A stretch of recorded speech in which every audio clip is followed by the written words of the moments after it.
Have you ever wondered how countries become industrial powers? The British Industrial Revolution is one story, but Japan's Meiji Restoration offers a different lesson.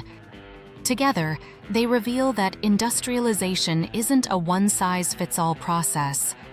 Let's dive deeper into these two powerful examples. First, we'll look at the British model.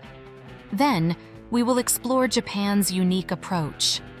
By comparing both, we can understand the versatile nature of industrialization.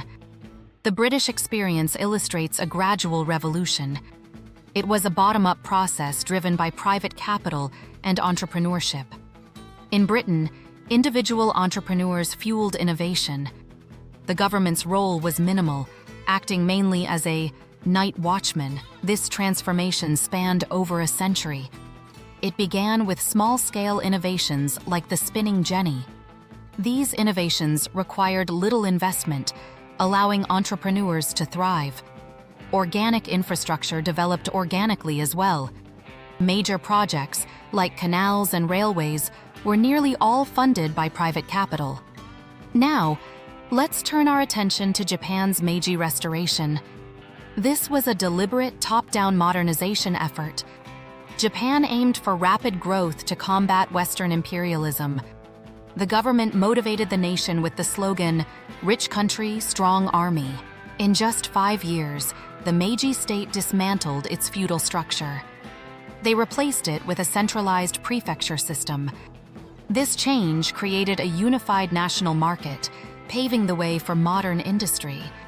Unlike Britain, the Japanese state was the primary driver of industrialization. It directed the growth of strategic industries and invested in essential infrastructure. The government built telegraph lines and railroads to connect the country. To further its goals, Japan intentionally imported Western technology. The Iwakura mission studied foreign systems, bringing back valuable knowledge.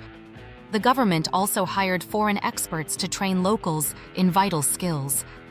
Interestingly, Japan didn't aim for permanent state ownership. Eventually, it sold model enterprises to privileged private entrepreneurs. This led to the rise of industrial conglomerates known as Zaibatsu, such as Mitsubishi and Mitsui. Let's compare the two strategies directly.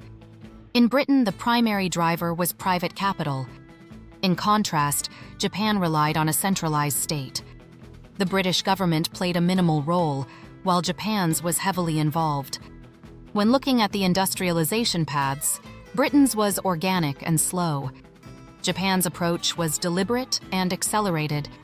Infrastructure in Britain was privately funded, but Japan built its infrastructure through state investment.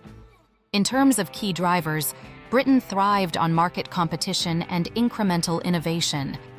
Meanwhile, Japan utilized imported technology and strategic state direction. The time frame also differed significantly. Britain's took over a century, while Japan achieved its goals within a few decades. In conclusion, the divergent paths of Britain and Japan teach us valuable lessons.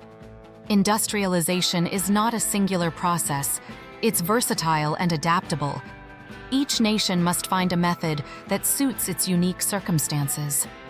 Britain's gradual evolution contrasts sharply with Japan's rapid, state-led transformation. Both countries achieved industrial success, proving there is no right way to industrialize. Instead, it's about finding the method that aligns with a nation's goals and context. If you found this comparison enlightening, please like, share, and subscribe for more insightful content on economics and history.